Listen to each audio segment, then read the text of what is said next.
There was a young thief and he lived with his grandmother. "Oh, my grandson, will you not change your ways?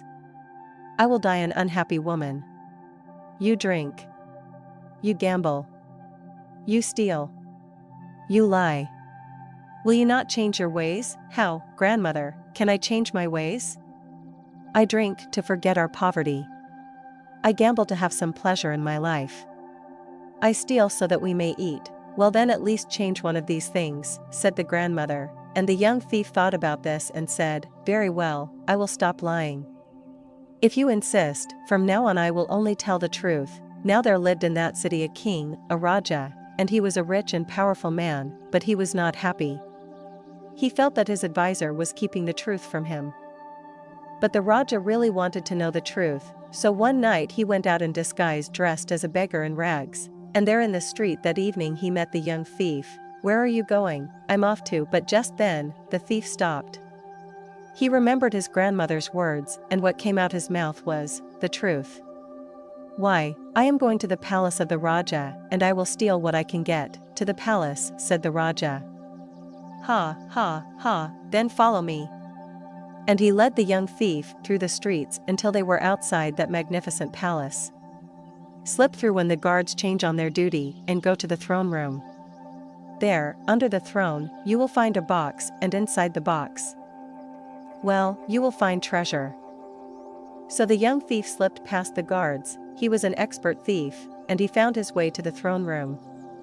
And there, under the throne, he found a silver box.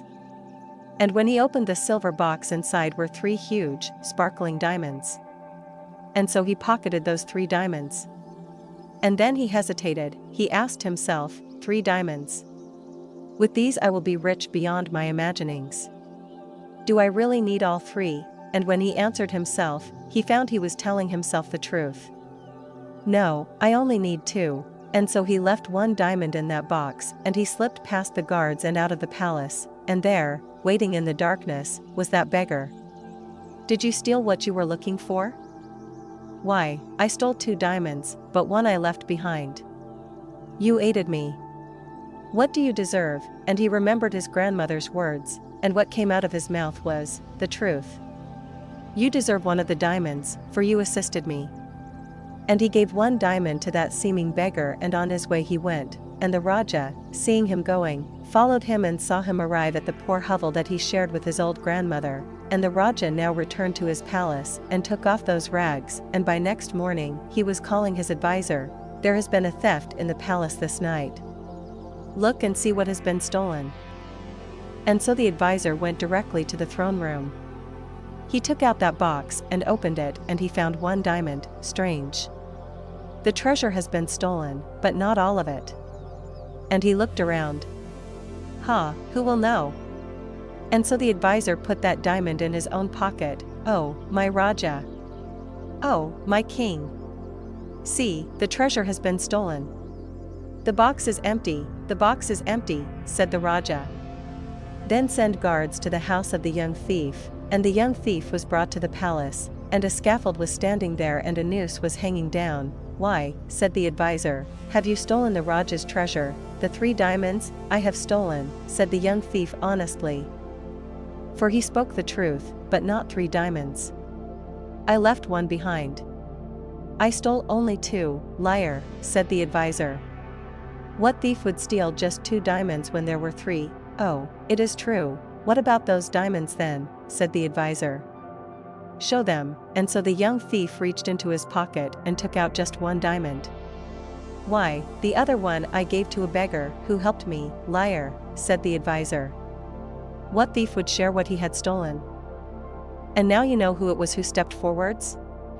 It was the Raja himself in his magnificent robes, and he said, "He speaks the truth.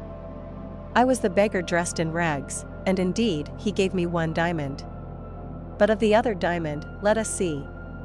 Guards, search my advisor." And so the advisor's pockets were searched, and indeed, although he resisted, they did find another diamond. And now the Raja spoke to all of those who were assembled in front of the palace, who were there to witness an execution, and he said, "What should I do with this advisor who has cheated me, this man who I have trusted?" And the people looked.